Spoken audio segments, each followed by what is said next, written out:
Welcome to Dave TV for the 12th of January. See, if I don't shout as I start these videos, the stupid software will say, "We don't detect any sound. Would you like to do this with no sound?" I'm like, so you always have to shout at the beginning and say, "Hi there," and so it can detect loud audio. Anyhow. Whfs 99.1. Hey, how about that? Look at that. Yep, the 9th anniversary. Someone reminded me today is the 9th anniversary that CBS pulled the plug on WHFS 99.1, the legendary rock station. Well, by the end of its existence there in 2005, WHFS wasn't all that great. It was kind of, they had put a lot of talk on it. The sports junkies were on in the mornings, I think. And, there's a lot of talk. I don't know what the station was kind of screwed up. But, it's kind of the end of an era there anyhow. But Johnny Riggs, remember old Johnny Riggs? Didn't he get in some legal trouble and had to hightail it out of here? Wow. But the cool station. It was a cool station. And then, of course, it evolved. It continued on in several little weird incarnations.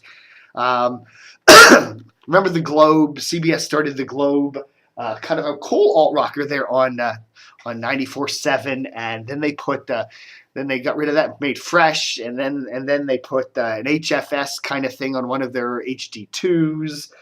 And that lasted for a little while, and then Baltimore took HFS. And remember, Baltimore had it on 105.7 part-time for a while, and then eventually they put it on 94.7 up there. So 97.5, excuse me. So anyhow, there is still an HFS out there. It's 97.5 in Baltimore, which is like 250 watts.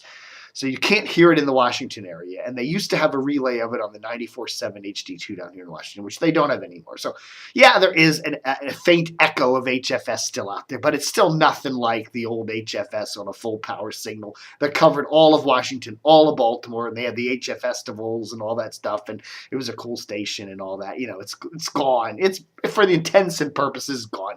Yeah, there is a faint, I'm doing the... There is a faint memory of it out there, but whatever. So, I don't know. I'm reading.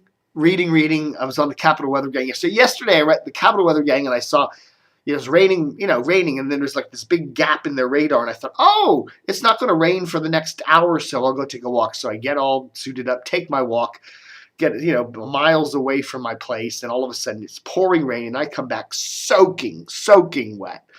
I don't know. You can't trust anything the Washington Post these days. The paper is sinking rapidly, ain't it, though? Speaking of weather, though, I've been reading that the DirecTV is threatening to drop the Weather Channel. Comcast now owns the Weather Channel, Comcast NBC. And if you look at the Weather Channel, a lot of it is, when there's not a lot of heavy-duty weather going on, they run programming like, reality-type shows, Icebreaker, some, flying around, panning for gold. I don't know, all these kind of reality shows. And it's not a 24/7 weather channel like it used to be. And I think a lot of cable companies are now saying, and DirecTV is saying, they're losing that public service mentality that they had. And they're charging more and more money, and we're getting a watered-down reality-based television network. It's not all weather. And they're saying there are other weather services out there that provide full-time weather. Why are we paying all this money to Comcast NBC for the Weather Channel? And they're threatening to drop it. And I honestly can understand that. I really think, I don't know how many cable channels you've seen out there that have literally dumbed themselves down for advertising. You look at BBC America as a perfect example. When that channel started years ago, it was a place for cool British programming. And they do still run occasional British stuff on there, but it's mainly just reruns. But it's Star Trek and other shows like that. And they were running the X-Files for a while. And that shows that really had nothing British about them, other than maybe Captain Picard was played by Patrick Stewart, who's British. Other than that, it's not a British show. So anyhow, and you look at all these other channels. Science Channel's done that. All these Discovery channels are doing that. The military channel is going to become the American Heroes channel. Basically, they're dumbing the channels down, basically to sell advertising. They're and this is one thing Michael Hughes told me a while back. And he's the guy who pulled the plug on HFS back in 2005. A nice guy, but yeah, he made a couple mistakes. But one of the things he told me was, psst, psst, psst. They don't make radio for listeners. It's made for advertisers. That's what the key thing is. Listeners come second. And it's the same thing with cable TV. Viewers come second. Advertisers come first. And the problem is the military channel. It's a hard sell to advertisers. Who wants to advertise on the military channel? But if you're doing a more broad, kind of fluffier sound, the American Heroes channel, you can sell advertising. It's the same thing with that Destination America. They changed that channel. A whole bunch of that. What Discovery does is, and then they take the channels and kind of, you lose what the original content. History Channel doesn't have much history on it anymore. TV Land is, it's not a whole bunch of cool old shows anymore. It's more like newer shows. And you look at all these channels, and they're all National Geographic. They gravitate to these like kind of reality type shows, and it's an easier sell for advertisers. But the problem is, cable people like me, it's like you pay all this money for your cable TV bill, and you go, there are no channels out there that I want to watch anymore, American Movie Classics, AMC, hardly shows movies anymore. I mean, they do, but they're not American Movie Classics. But these channels change, and they're basically, it's like they're going for young demos and advertisers and the hell with everybody else. And the problem is you got people in their 40s and 50s who are paying these cable bills going, you know what? I get all these channels that I used to like, and I don't like them anymore. There's nothing on them. There's just crap, And I really think a lot of these cable companies are, Comcast, sends out these press releases all the time about how, they have more subscribers and more of this. I can imagine that more and more people are downgrading their services and saying, why am I paying $135 a month for all these channels? I only need a few, and they're down. I don't like to know. I'd like to know in these press releases from these cable companies how many people are actually downgrading their services. I don't know, man. So, Jack Diamond. More rumblings about Jack Diamond leaving Miami, coming back to Washington. Apparently, he's just been removed from the WLYF webpage down there. Remember, Jack went down there late last year, back in the fall, after getting bounced from 107.3 here, Cumulus. Used to be Mix 107.3, now it's All the Hits 107.3. So he's apparently... he says his family doesn't like it. How do you not like Miami? I mean, we want to come back to the cold and rain of Washington, right? But anyhow, I think the real truth is, here's a guy who's been a Washington radio institution for 30, 40 years, going to Miami where nobody knows who he is, and he's starting over, and he's an older dude, and these stations like WIF are trying to skew young. They're adult contemporary stations, and they're trying to get younger and younger sounding. And what do? You bring a guy who's 60-ish years old, or I don't know how old Jack is. He's got to be pushing 60, right? If not older. Put him on the station as your morning man. I mean, you could just see failure written all over that. So Jack's coming back to Washington. A lot of my sources, a number of my key sources say that Wash wants Jack for mornings. Now, Wash does really well with Lou Katz. Lou does well. But Lou is a low-profile kind of guy. It's just a very light, show with not a lot of personality and that kind of thing. And there's some rumblings that I hear from Clear Channel that they really want to shake things up and bring a more personality-driven show to Wash. So that would, Jack would do that, and he was certainly well known in this market. And I don't know, that a number of my sources just say, even though Lou gets great ratings and everybody loves Lou, he is one of the most likable guys in Washington radio, that they're going to move Lou to another slot and put Jack Diamond in mornings there by the spring. That's what the nuts and bolts of what I'm hearing. People are arguing about that, but that's what I'm hearing. So who knows? The Orioles signed for another 2 more years on WBAL. Nothing earth-shattering in that.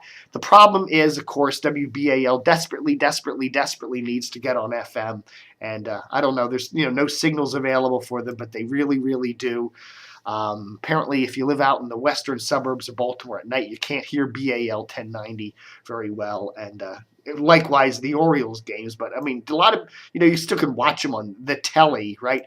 Some interesting things, too. We get some money demo numbers for the holiday period. And it's interesting, WTNT, which flipped from righty talk to Spanish music back on December 1st, is actually starting to show up in the top 30. That's a new. I can't remember WTNT ever showing up in the top 30 back when it was a righty talk station. Now it's up to like 27th place in the money demo. That's pretty cool for from male listeners. That's a definite upward trend for them. That's big deal. But interesting too, when you look at that money demo 25-54 men only, JFK is 4th place. So interesting with them. They do, JFK, their overall numbers aren't so hot, but when you target them male demos, they do pretty well. And when you listen to the station, they certainly have a lot of car advertisers as opposed to WMAL, which tends to be a lot of ED products and body scans for health ailments, so you can tell who their listeners are. Into a tip of the hoodie today to Terry McAuliffe, who inaugurated governor yesterday in Virginia. It's funny, WMAL led the charge, constant 24/7 charge against Terry McAuliffe. Chris Plant called him McAwful and all that. And they just hated the man, hated him, just a nonstop hate fest for Terry McAuliffe on WMAL, this horrible little radio talk station. And yet, Terry McAuliffe won, and the Democrats took the top 3 offices in the state of Virginia. Where I live here in Virginia, there's not a single Republican representing me. I look at the state offices, they're all Democrats. I look at the congressional office, that's Democrats. I look at the county offices, it's all Democrats. It's all funny. But you have WMAL screaming and yelling and ranting, and nobody pays them any attention. They got this tiny cadre of Tea Partiers who listen to them, and they don't. It's a station that has no influence in this market. It's, judging by the electoral results in the Washington area, including Virginia, swing state, WMAL can't make a slight difference. They're a totally ineffective station. And all they do is have these idiots on the station that just spend half their time shilling products, and they come across like a bunch of idiots anyway. And now with Michael Savage on in afternoons, the station's just going to sink further and further. It's a sad. Cumulus is truly sad. Sad sack. Okay, and one last story, The Gamut. Remember The Gamut? That's my favorite station in Washington. I love their crazy mix of music. I listen to them on 820 AM out of Frederick. They're also on 104.3 out of the Leesburg area. And you can also hear them on WTOP's HD3s on their main signals like 103.5. Cool station. They now have a Facebook page, facebook.com/thegamut. So check them out there. They're a very cool station. Just a crazy mix of songs and all that. I mean, you'll hear like Bing Crosby and then 9 Inch Nails. It's like boom, but it's really cool. It's very refreshing. I like them a lot. They need to get on a major signal. I don't know how they would do that, but what do you know? Okay, folks, was there something else I was going to talk about? No, I think that's about it. Thanks for watching Dave TV for this Sunday. Look at this. Actually, the sun's coming out today. It's amazing. Finally have a sunny day for 2014. Thanks for watching Dave TV for the 12th of January, 2014. Book 'em, Dano.